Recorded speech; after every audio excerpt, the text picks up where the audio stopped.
bienvenue sur une nouvelle vidéo des lectures de Pipin, j'espère que vous allez bien. Ce petit décor automnal autour de moi signifie que je vais vous présenter aujourd'hui dans cette vidéo ma palle pour l'automne.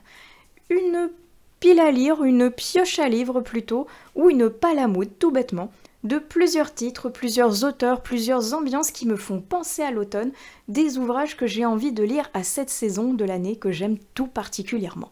Parce qu'on a des jolis feuillages orange, parce que ça nous permet de manger des bonnes petites douceurs de saison, et parce qu'il y a également de très bons thrillers avec le mode automnal enclenché. Et ça, j'aime tout particulièrement. Donc dans cette vidéo, je vais vous présenter plein de titres qui, pour moi, correspondent à cette période de l'année, que j'ai déjà lu et que j'aimerais pourquoi pas relire, qui me font penser de toute façon à cette saison, et d'autres titres que j'aimerais découvrir parce que pour moi, l'automne, ce serait la saison idéale, le moment parfait pour pouvoir découvrir ce style de lecture. Alors, commençons tout de suite avec la première thématique.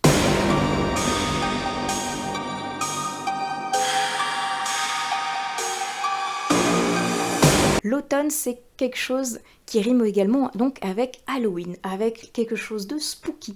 Et dans le spooky, comme je vous disais, avec le livre qui est juste à côté de moi, j'aime beaucoup les thrillers. Mais pas que. Dans cette section un petit peu donc spooky, thriller, horrifique, je vais vous proposer des titres qui vont pour moi correspondre à une période un peu plus froide, un peu plus frissonnante, avec des titres qui, je pense, seraient pas mal pour la saison. Si je commence par la série des auteurs, caché derrière mes feuilles, il y a mes romans de Franck Thillier. Parce que Franck Thillier, c'est l'un de mes auteurs favoris. Il écrit du thriller pur, magnifique, qui est assez glauque, je pense, pour pouvoir se marier parfaitement avec cette saison automnale. Un peu plus caché derrière quelque part entre les feuilles et Jack, Donato Carricci. Je suis en train de replonger dans la découverte de cet auteur avec la dernière fois je vous avais présenté La Maison des Voix et j'ai très envie de lire le second tome parce que le premier m'avait vraiment convaincu et parce que dans ma palle il me reste encore beaucoup de titres de lui à lire, notamment celui-ci que je n'ai toujours pas lu alors qu'il est dans ma palle depuis des générations, La femme aux fleurs de papier. Donc si je pouvais lire celui-ci et le tome 2 de La Maison des Voix, dont j'ai oublié le titre, La Maison des quelque chose, je vous mettrai la couverture par ici. Bref, Donato Carricci, j'aimerais bien continuer dans ma lancée parce que j'ai beaucoup de retard sur cet auteur, pourtant j'adore, et donc avec ces ouvrages-ci. Et si je continue avec les auteurs pour lesquels j'ai du retard, et pourtant qui seraient idéal vraiment, mais parfait pour cette période de l'année, c'est Stephen King. Évidemment, je ne pouvais pas vous faire une vidéo sur la période automnale sans citer du Stephen King. Parce qu'en plus, moi j'en ai en retard, mais j'ai également celui-ci, après, que je n'ai toujours pas lu, alors que je crois même que je l'avais mis dans la palle de Pumpkin de l'an dernier. Donc ça voudrait dire que ça fait presque 1 an qu'il est dans ma palle, et c'est scandaleux, je crois que la version poche elle est déjà sortie, que j'ai toujours pas lu la version grand format. Donc il serait peut-être temps que je m'y mette parce que lui en plus on va parler un petit peu de fantômes, c'est du King, donc dans le côté spooky, on serait vraiment parfait. Toujours dans le côté thriller et spooky, j'ai tellement d'auteurs que je pourrais vous présenter. Et sinon, Cécile Cabanach, que j'ai découvert très récemment avec La Petite Ritournelle de l'horreur, me tente bien pour pouvoir continuer ma découverte de cette autrice. De même que Bernard Minier, je sais qu'il a sorti un livre il y a pas très longtemps, quelques mois maintenant. Je vous mets la couverture juste ici. Et celui-ci m'intrigue tout particulièrement parce que, certes, je ne l'ai pas encore lu, mais parce qu'on va parler de cinéma horrifique, et ça m'intrigue vraiment beaucoup. Donc, je pense que celui-ci, je vais me le sortir dans cette période de l'année parce que quelque chose me dit qu'il est génial et qu'il serait parfait pour cette saison. J'ai eu le malheur de toucher un des livres de cette pile pour pouvoir vous le présenter et j'ai complètement explosé mon décor. Désolée, je l'ai remis comme j'ai pu, tout ça pour sortir ce roman-ci. Caïken de Jean-Christophe Granger. Parce que Jean-Christophe Granger, c'est celui des Rivières pourpres. Donc, franchement, c'est pareil. Point de vue ambiance, point de vue spooky automnal, on est pas mal. Et Caïken, je ne l'ai pas encore lu. Et vu l'ambiance de la couverture, on va parler de fantômes japonais. Alors là, je pense que celui-ci, il va me plaire. J'ai très hâte de le lire. Je ne connais pas plus le résumé, j'avoue que je ne veux pas en savoir plus. La couverture, le fait de savoir que c'est au Japon et que ça va parler de fantômes et de trucs un peu spooky et glauques, je pense que ça peut être super. surtout pour la période automnale. Je pourrais encore vous parler des heures de thrillers et d'auteurs et autrices qui m'inspirent dans le spooky et dans le gore et dans le glauque. J'ai même un SP qui va être parfait pour cette période de l'année, un petit recueil de nouvelles dont je vous mets la couverture très évocatrice et glauque juste ici. Il sera parfait pour ma découverte automnale. Juste avant de basculer de thématique, je l'ai classé un petit peu dans le spooky celui-ci, même si je ne savais pas trop où le mettre, parce qu'il est vraiment à part.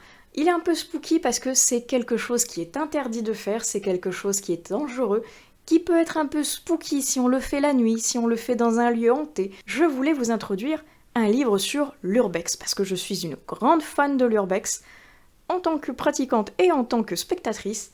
Et ce livre-là, je l'avais acheté l'an dernier, je crois, et malheureusement, il n'était toujours pas sorti de ma palle. Donc, je pense que cette période-ci, ça va être le bon moment pour le sortir, parce que j'aimerais beaucoup le découvrir. Et je trouve que l'ambiance, je vais vous montrer juste une ou deux photos comme ça, c'est parfait pour la période automnale avec cette espèce avec ces espèces de paysages un petit peu en décadence, un petit peu en décrépitude, avec la nature qui reprend ses droits. Moi, je trouve que c'est parfait pour cette période-ci de l'année, donc urbex, ça peut être très sympa.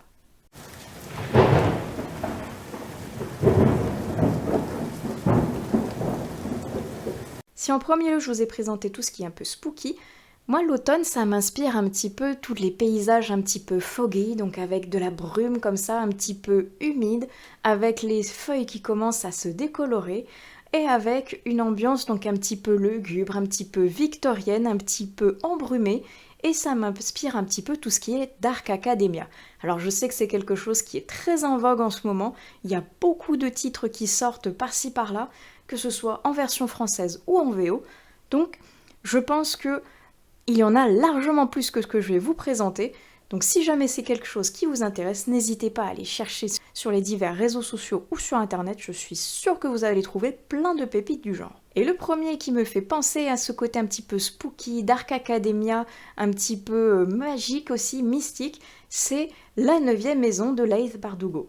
C'est le premier tome que je n'ai encore pas lu, donc j'aimerais bien le découvrir pour cette période-ci, parce que je sais que le second tome vient juste de sortir.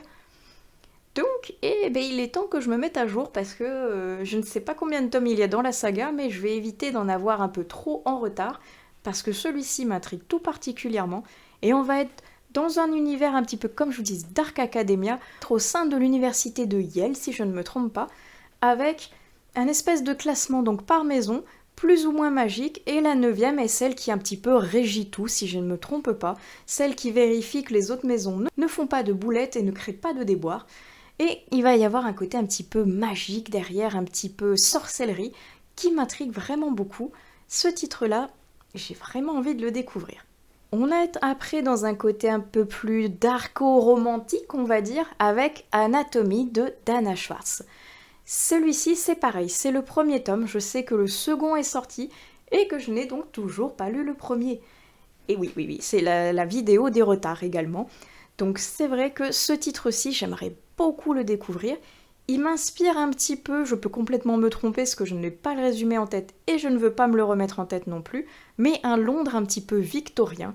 Des années comme ça un petit peu sombres où on va parler d'une jeune fille qui serait passionnée par tout ce qui est chirurgie, mais c'est une femme, et à l'époque, une femme, non, ça se tait, ça fait le ménage, la cuisine, et c'est tout.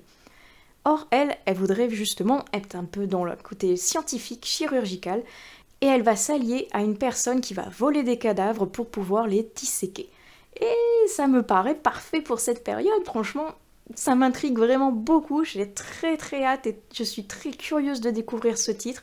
Je sais qu'il y a un côté un petit peu romance derrière, donc j'espère que c'est pas trop présent, mais en tout cas, le speech m'intrigue vraiment beaucoup. Celui-ci, il est sorti pour le moment en VO, et je sais que les éditions de Saxus vont le publier en français pour le mois de novembre. Il s'agit de Babel.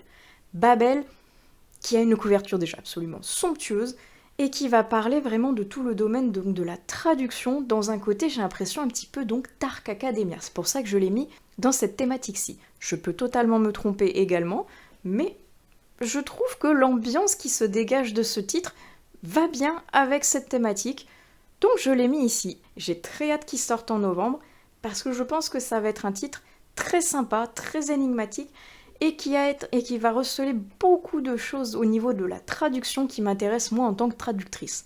Donc, j'aimerais beaucoup découvrir ce titre. Alors ce titre, il est vrai qu'il aurait pu rentrer dans le côté un petit peu thriller, mais je l'ai mis côté Dark Academia parce que je trouve qu'il y correspond bien aussi. Parce que je vais vous présenter Les Muses de Alex Michaelides, je ne sais pas, chez Calman Levy Noir. Et pourquoi je l'ai mis dans cette séquence-là alors que c'est un policier thriller? C'est parce que l'intrigue va se situer au cœur de l'université d'Oxford, avec des étudiants qui commencent à disparaître, et c'est un professeur vers qui les soupçons vont se tourner, parce que les étudiants et des étudiantes qui disparaissent sont des personnes qu'il appelle ses muses. Et les soupçons donc sont directement portés sur lui, et le côté donc Oxford, côté vieille université anglaise, me fait penser un petit peu donc à l'ambiance Dark Academia, donc c'est pour ça que je l'ai mis ici, celui-ci. Et le dernier que je vais vous présenter pour cette catégorie-ci, il s'agit de Cathédrale. Cathédrale de Hermine Lefebvre, publié aux éditions Léa dans la collection Young Adult. Et si vous voyez un petit marque-page par ici, c'est parce que je suis donc en pleine lecture de ce dernier. Et je l'ai mis dans le côté Dark Academia parce que, regardez, la couverture, c'est une bibliothèque magique dans une vieille université emplie de mystères, emplie de choses secrètes, emplie donc de magie, parce que ça va être une école un petit peu particulière, et je trouve que le thème se rapporte vraiment bien au côté un peu Dark Academia comme ça. Il y a un côté vraiment très noirceur qu'il y a derrière cette école. Elle est particulière, et je ne peux pas vous en dire beaucoup plus parce que vous voyez, j'en suis à peu près à la moitié. J'accroche bien, le style est assez particulier mais j'aime bien. Et en plus, c'était une des lectures qu'il y avait pour le PLIP de cette année. Certes, il n'avait pas été sélectionné, mais moi, il m'intriguait vraiment beaucoup. Donc, franchement, quand j'ai vu ce titre à la médiathèque, je me suis ruée dessus. Et ça tombe bien, parce que ça me permet de vous le présenter dans cette vidéo-ci. Cette thématique-là, je commence à peine à la découvrir cette année, et je vous avouerai que pour le moment, je trouve que c'est plutôt pas mal. Le cozy mystery ou cozy murder, c'est un genre littéraire qui peut s'apparenter à du gentil policier, entre guillemets, on va dire. C'est-à-dire qu'il va y avoir des meurtres, oui, mais il ne va pas y avoir tout le côté glauque, tout le côté sanglant et très détail visuel qu'on peut retrouver dans un thriller ou dans un policier. Ça va être quelque chose de plus effacé, quelque chose de plus léger, et en général, l'enquêteur ou l'enquêtrice ne fait pas partie des services de police. Ça va être quelqu'un de lambda qui va s'improviser enquêteur et qui va résoudre les mystères de manière totalement fortuite. Et il y en a un que j'avais mis pareil dans ma palle l'an dernier que je n'ai pas eu le temps de découvrir et pourtant il me fait terriblement envie. Il s'agit de Cadavre à l'écossaise de Marie-Lou Rouge et c'est publié dans la maison d'édition City. Et je sais pas, cette couverture, le coup que ça se passe en Écosse, j'ai l'impression que c'est parfait pour l'automne. Et c'est un cozy mystery qui m'intrigue et qui a l'air très sympa parce que c'est une Anglaise qui doit aller dans un vieux château en Écosse alors qu'elle n'a strictement pas envie. Elle va essayer de le retaper et en abattant une cloison, elle va tomber nez à nez donc avec un cadavre. Et comme elle n'est pas enquêtrice, elle va le devenir par défaut et elle va mener l'enquête avec le châtelain qui est donc propriétaire de là où elle travaille. Et ça me donne envie de le découvrir. Cadavre à l'écossaise, ça m'inspire l'automne. On va voir si cette année c'est la bonne. Toujours dans le côté cozy mystery, je vais vous mettre la couverture du tome 3 et 6 que j'en suis arrivée à ce tome-ci dans ma lecture. Il s'agit des enquêtes d'Anna Swenson de Joanne Fluck. Et c'est publié aux éditions du Cherche Midi. Et j'aime beaucoup cette enquêtrice qui fait des cookies en plus de trouver des cadavres. Je trouve que c'est très frais, c'est bien écrit, ça se dévore tout seul, c'est engageant et franchement, c'est le premier cozy mystery que j'ai découvert et j'ai complètement adhéré à la plume, au style et au côté un petit peu gourmand aussi qu'il dégage, il est vrai. Et le dernier que je vais vous présenter dans cette catégorie que j'aimerais beaucoup découvrir, il s'agit des Thé meurtriers d'Oxford. Je ne sais pas pourquoi, mais ce titre, cette couverture et cette ambiance un petit peu donc campagne anglaise m'attire, m'inspire et me donne envie de le découvrir à cette période une fois de plus de l'année.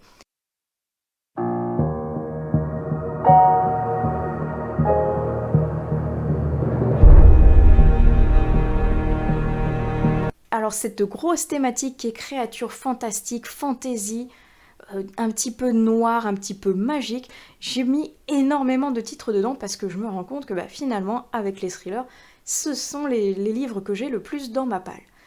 Donc, vous allez en avoir beaucoup, il y en aura certainement d'autres que j'aurais pas dit dans cette sélection. Mais en attendant, je vais commencer par vous présenter une maison d'édition que j'aime beaucoup, qui je trouve est idéale pour cette catégorie, pour cette ambiance, pour cette période de l'année.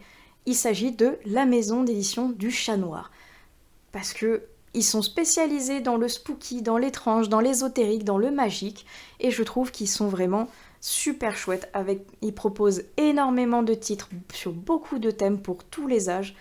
Donc franchement, n'hésitez pas à piocher dedans si vous cherchez des lectures qui sont idéales pour cette période de l'année.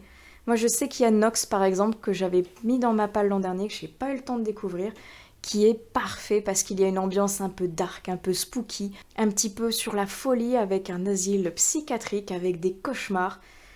Il a l'air parfait.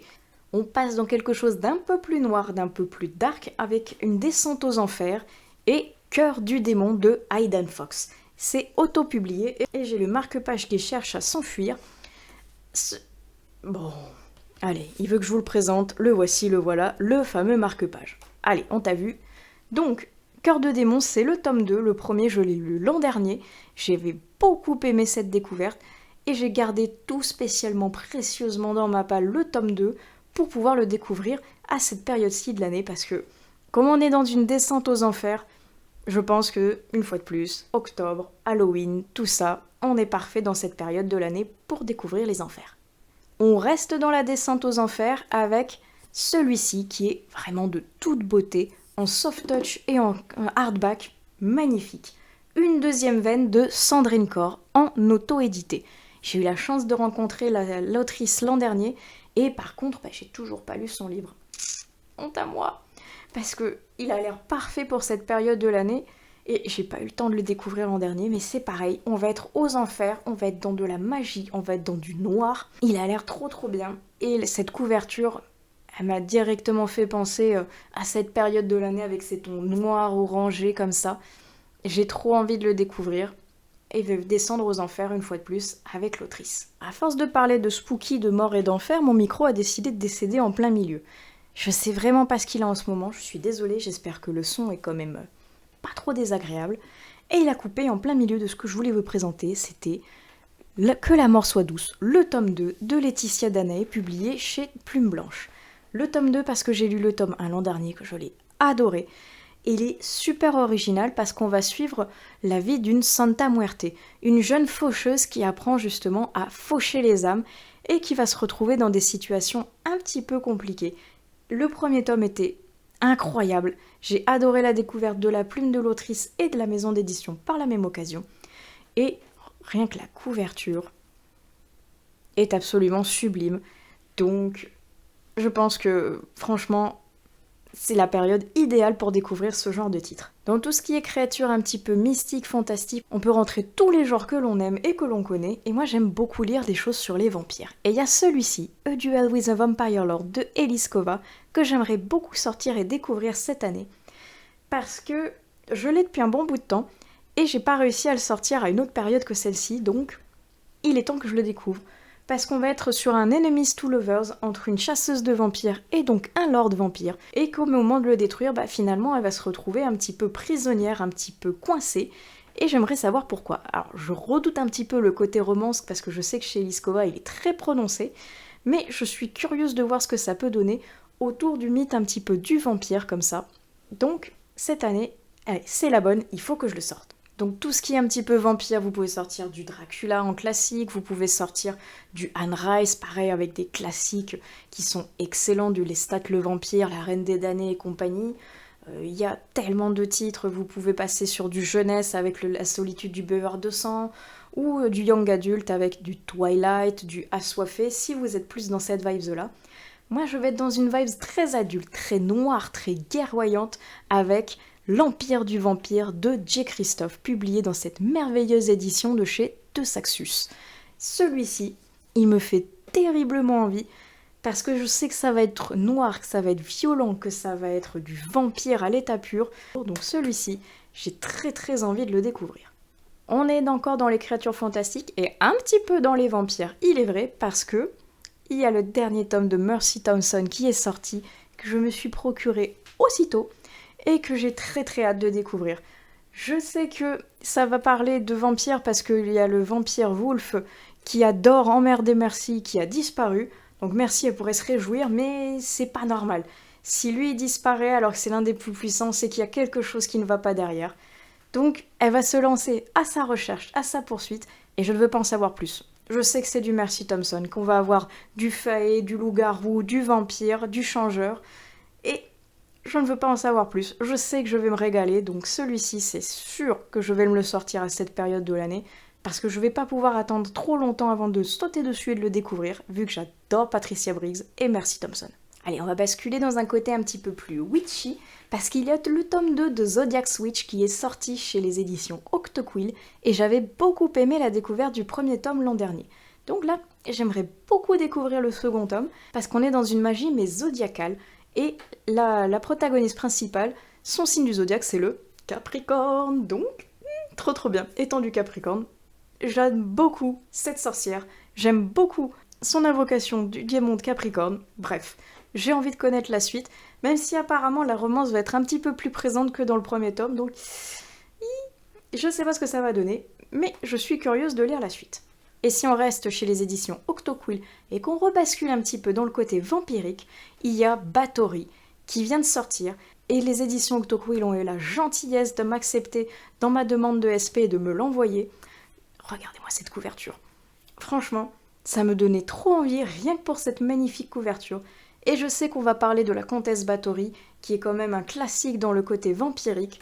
Je suis très curieuse de voir ce que l'autrice a réussi à faire parce que ça m'intrigue vraiment beaucoup et ça a l'air super chouette. Et je vais terminer cette catégorie-ci avec quelque chose d'un peu plus doux, avec du thé pour les fantômes. Donc on est quand même quelque chose d'un petit peu créature surnaturelle fantastique, mais je pense qu'on va être dans un côté un petit peu plus peut-être cosy. Je ne sais pas, j'ai très hâte de découvrir ce que c'est, en tout cas la couverture est merveilleuse. Elle est parfaite pareil pour une ambiance un petit peu automnale, un petit peu brumeuse. Ça me fait vraiment envie. Et on bascule à présent dans une nouvelle thématique.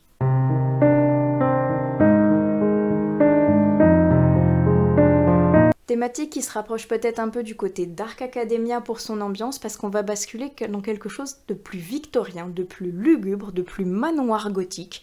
Et j'aime beaucoup lire des choses dans les manoirs hantés, dans les ambiances un petit peu Sleepy Hollow, comme ça, un petit peu village spooky, village hanté, village oublié. J'aime beaucoup. Et quand il y a un petit manoir un petit peu particulier avec des fantômes ou autre derrière, c'est un petit bijou. Et en parlant de manoir et de petits bijoux, regardez ce beau bébé. La bibliothèque du manoir. C'est 10 contes particuliers pour un automne victorien, publiés chez les éditions Twinkle. Alors, outre cette magnifique édition, style vieux grimoire, tout en soft touch, magnifique édition un petit peu faux cuir comme ça, avec une fois de plus un marque-page qui se fait la malle. Il est magnifique. Il comporte 10 contes qui sont, regardez, faits absolument de toute beauté. Je suis très curieuse de le lire parce que je l'ai commandé l'an dernier quand la campagne Ulule a eu lieu et j'ai pas eu le temps de le sortir. Donc je pense que cette fois-ci, ces 10 contes que je pouvais pouvoir lire séparément, ça va être une ambiance un petit peu victorienne que j'aimerais vraiment, je pense, beaucoup aimer. Donc très hâte de le découvrir. Et si on reste dans une ambiance Twinkle Edition, il va y avoir, dans pas longtemps, je pense que je vais le recevoir, ma précommande de la campagne Ulule, encore une fois, qui s'appelle l'esprit des cafés suspendus, qui va être un côté un petit peu donc ambiance victorienne, avec des fantômes, avec un petit peu une ambiance londonienne aussi, je crois. Je suis super curieuse de le découvrir, j'ai très hâte de le recevoir et de pouvoir vous le présenter parce que rien que c'est pareil, rien que la maison d'édition, quand elle fait quelque chose, je sais que ça va être super chouette. Il y a une campagne Ulule pour un livre sur l'hiver, si ça vous intéresse, je vous mets pareil ça dans la barre d'infos, parce que si jamais vous êtes intéressé, peut-être pas par la version de l'hiver, mais par d'autres livres des éditions Twinkle, vous pouvez vous les procurer également par cette campagne Ulule. Il y a un livre qui ça fait très longtemps que j'ai envie de découvrir, parce que, honte à moi, je n'ai toujours pas découvert Rebecca de Daphné du Maurier. Alors qu'apparemment c'est un classique du genre, un petit chef-d'œuvre gothique qui me fait terriblement envie. Je sais qu'il y a même eu des adaptations qui ont été faites et je ne les ai pas vues également, donc il est temps que je me bouge et que je découvre ce roman parce que il a l'air très sympa. La Dame en Noir, je l'ai mis ici parce qu'il y a quand même ce côté un peu ambiance lugubre, un peu gothique, avec un vieux manoir perdu sur une île brumeuse de l'Angleterre. Mais il aurait pu rentrer dans le côté un peu spooky, créature fantastique, puisqu'il y a un fantôme quand même à la clé. Mais je l'ai mis là parce que c'est vraiment l'ambiance du manoir qui est décrite de manière très mystérieuse, de manière très brumeuse, avec vraiment une ambiance qui enveloppe le lecteur et qui le fait frissonner, parce que c'est vraiment super bien fait. Donc je l'ai mis dans cette catégorie-ci parce que je l'aime beaucoup. Et si vous voulez voir une ambiance un peu plus visuelle, il y a également l'adaptation cinématographique qui a été faite avec Daniel Radcliffe, qui est pas mal du tout, point de vue ambiance, il est vrai. En ambiance un petit peu manoir, un petit peu folie, un petit peu brume victorienne, j'aime beaucoup Thorngrove aux éditions Léa, parce que la maison d'édition a fait un travail de mise en page incroyable dessus. La couverture est magnifique, l'ambiance qui se dégage de ce livre que j'ai lu il y a pas longtemps, elle m'a encore imprégnée et je suis sûre que si je l'avais découvert à cette période de l'année, j'aurais adoré le lire pendant une nuit brumeuse où il pleut et où il y a une ambiance un peu particulière dehors. Ce serait vraiment l'idéal. Et dans une ambiance encore un peu plus particulière, j'aimerais vous parler des éditions Réan, qui eux sont spécialisés dans tout ce qui est un petit peu victorien comme ça, avec notamment Oscar Green, qui est une réadaptation, une réécriture du classique Dorian Gray, vu par America Grace, avec sa propre donc vision. Et elle a également fait Dentelle et ruban d'argent, que j'ai lu il y a pas longtemps, et qui, franchement, se marie parfaitement avec la période automnale, parce qu'il dégage quelque chose de vraiment particulier, parce qu'il est mystique, parce qu'il est atypique, parce que je trouve qu'il irait parfaitement avec les mois automnaux. Alors je vais vous présenter ici Va au diable de Sanguine, mais c'est une introduction au prochain titre de l'autrice qui va sortir, parce que celui-ci n'est pas tout à fait manoir spooky, c'est plutôt une tatoueuse qui fait des pactes avec le diable et qui va essayer de se rebeller. Mais ça me permettait de vous introduire cette autrice que j'aime vraiment beaucoup et qui va sortir un nouveau roman le 10 octobre prochain. Je vous mets la couverture juste ici et c'est celui-ci qui correspond beaucoup à la thématique manoir hanté, lugubre, gothique parce que, regardez cette couverture, elle est magnifique. Il va y avoir un manoir hanté, il va y avoir des esprits frappeurs apparemment très coriaces et des jeunes qui veulent s'en débarrasser. J'ai très hâte, j'ai vraiment beaucoup aimé ce qu'elle avait fait avec Va au diable, donc celui-ci je l'ai déjà précommandé et j'ai déjà terriblement hâte de le recevoir et de le découvrir cette année.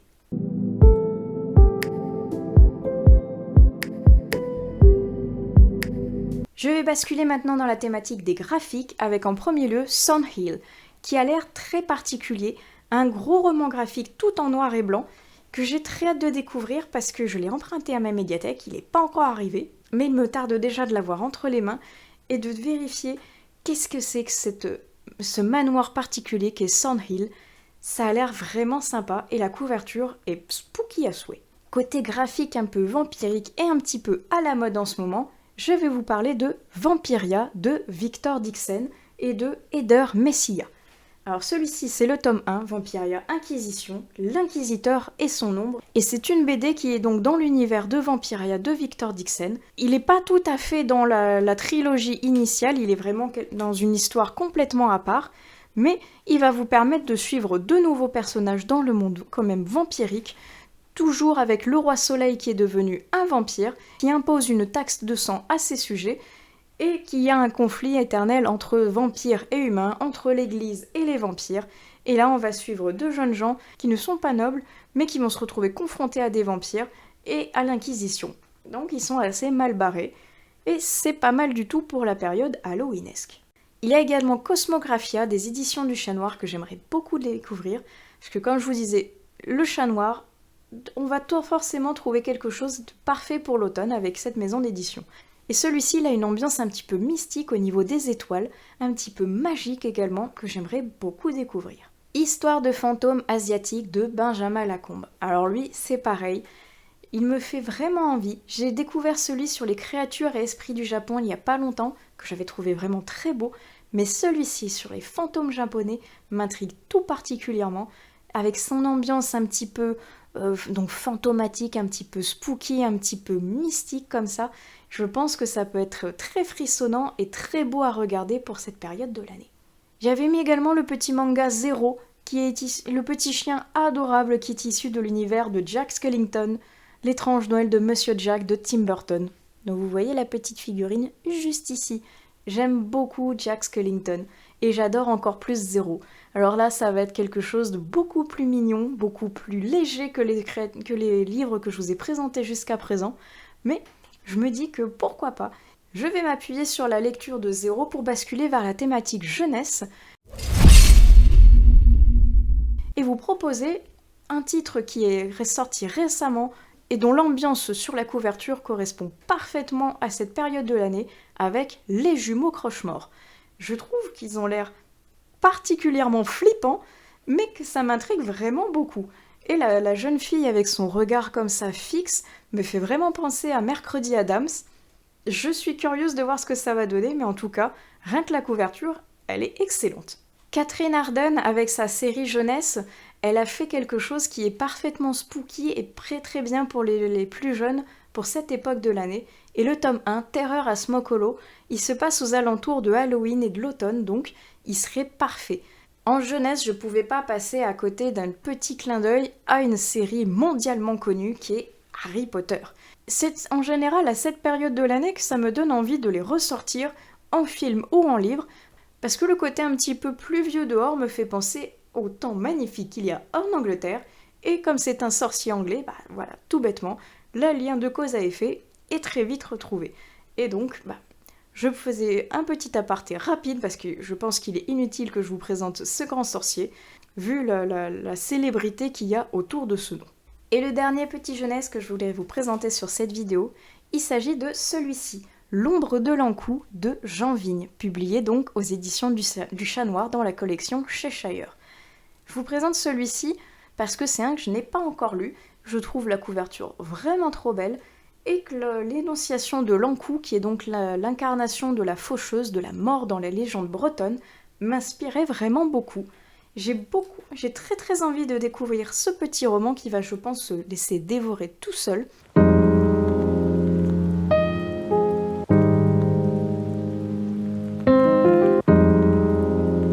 Et je vais terminer cette vidéo avec la dernière thématique, dans du cocooning, dans du feel good, dans quelque chose de tout doudou. Parce que pour moi, l'automne, ça rime aussi avec le retour un petit peu du froid. On a envie d'être moment cosy avec un bon plaid, un bon thé, chocolat chaud ou café brûlant au coin du feu avec une lecture doudou. Donc ça m'inspire également ça. Et ça m'inspire également mon automne cosy de Caroline Millet parce que c'est franchement une lecture parfaite, une lecture phare même de cette période de l'année, j'ai envie de dire. Parce que Caroline Millet et l'automne, c'est vraiment une grande histoire d'amour, et ce livre est vraiment une belle histoire d'amour également à tous ceux qui sont fans de cette période de l'année. Donc, si vous voulez un moment doux, un moment cocooning, et vous en mettre plein les yeux avec des très jolies aquarelles, celui-ci, je vous le recommande à 300%. De même que celui qui se trouve juste derrière moi, Goûter d'automne, qui est pareil, un bonbon pour les yeux et les papilles, parce que ça va être un condensé de goûter d'automne, de recettes savoureuses, toutes illustrées à l'aquarelle. Et donc on va retrouver ici des recettes délicieuses à base de carrot cake, de pumpkin spice latte, à base de tous les fruits et les légumes que l'on peut retrouver en automne et que l'on a envie de manger à cette saison. Ça donne envie de tout dévorer. Et il y a même la version hiver qui va sortir pour cet hiver justement via une campagne Ulule et j'ai très hâte de le recevoir parce que j'y ai participé. Et maintenant, il me reste plus qu'à patienter sagement avant de l'avoir entre les mains et de le découvrir pour la saison hivernale. Dans un côté toujours un petit peu aquarelle, toujours beau livre et toujours dépaysement, il y a celui-ci que je trouve qui serait parfait pour l'automne, même s'il regroupe toutes les saisons et tous les mois de l'année, car il s'agit du journal champêtre d'Edith Holden, où cette naturaliste va donc nous croquer la nature anglaise au fil des mois et des saisons. Donc nous allons bien sûr retrouver toute la période automnale, et si je ne l'ai pas encore commencé, ça me donne envie de l'ouvrir et de débuter par cette saison, et de découvrir pareil toutes les merveilles de la campagne anglaise qu'elle va nous proposer, le tout agrémenté de magnifiques illustrations. Je reste dans le côté un petit peu magique, mais je m'éloigne complètement de l'illustration parce que j'ai envie de découvrir Par-delà la magie de Tom Felton, Les confessions d'un sorcier. Alors, on est toujours dans le côté un petit peu Harry Potteresque certes, mais là ça va être Tom Felton, donc celui qui incarne Drago Malfoy, qui va nous livrer son ressenti en tant qu'acteur du moment où il l'a incarné du premier épisode au tout dernier, comment il a grandi, comment il a évolué, comment il a vu à travers ses yeux d'enfant, d'adolescent et d'adulte ce monde magique qu'est donc Harry Potter, et qu'en tant qu'acteur, comment ça lui a changé la vie. Ça m'intrigue tout particulièrement parce que j'aime beaucoup ce personnage et cet acteur, et je suis curieuse de voir ce qu'il en a pensé et comment sa vie a été impactée depuis qu'il a joué ce rôle qu'il a vraiment propulsé au devant de la scène. Et je vais terminer cette vidéo, cette présentation avec une lecture doudou que je trouve idéale pour cette période de l'année en particulier, même si j'aime beaucoup lire l'autrice à n'importe quel moment dans l'année, Tina Muir. Et celui-ci, Le Serment des Shetland, avec les vents froids de l'Écosse qui vont nous balayer, qui vont nous demander de nous réchauffer au coin du feu avec justement ce fameux plaid et ce café chaud, autour d'une romance doudou de la plume de Tina Muir. L'idéal. Franchement, la période automnale, je trouve que c'est la meilleure pour lire ce livre-ci, parce que l'Écosse m'inspire vraiment l'automne, avec justement le temps un petit peu brumeux, un petit peu pluvieux et surtout venteux ici. Ça me donne envie de me caler au coin du feu avec ce livre-ci et de dévorer sans plus bouger avec, pourquoi pas, un petit orage en fond sonore, ce serait parfait. Et j'en profite pour vous glisser juste avant de terminer cette vidéo que le prochain roman de Tina Muir va sortir normalement dans pas très longtemps. Il s'agit de La Chambre d'Améthyste, dont je ne connais pas le résumé et je ne veux pas le connaître. Je sais juste qu'il va y avoir de la magie et bien évidemment de la romance parce que c'est ce qui caractérise l'écriture de Tina Muir et je ne veux pas en savoir plus. Je sais que je vais le prendre parce que j'aime beaucoup ce qu'elle fait. Même si je ne suis pas fan romance, sa plume, moi, a réussi à me convaincre sans aucun souci. Donc, si vous aimez cette autrice, dans pas longtemps, un nouveau titre va voir le jour et peut-être que vous êtes aussi impatiente que moi de le découvrir et de pouvoir le lire. Et je vais reposer ce tome-ci pour pouvoir conclure cette vidéo qui est déjà beaucoup trop longue. En attendant, voici la pile à mood, la pioche de livres, la palle de lecture qui m'inspire l'automne. J'espère que ça vous inspirera aussi, peut-être que ça vous aura donné des idées, peut-être que vous en avez déjà lu certains. N'hésitez pas, comme d'habitude, à utiliser la section des commentaires pour qu'on en discute tous ensemble. En attendant, donc, j'espère que cette vidéo vous aura plu. Je vous souhaite d'excellentes prochaines lectures, un bon automne à vous, et je vous dis à plus tard sur une nouvelle vidéo des lectures de Pipin. Allez, ciao!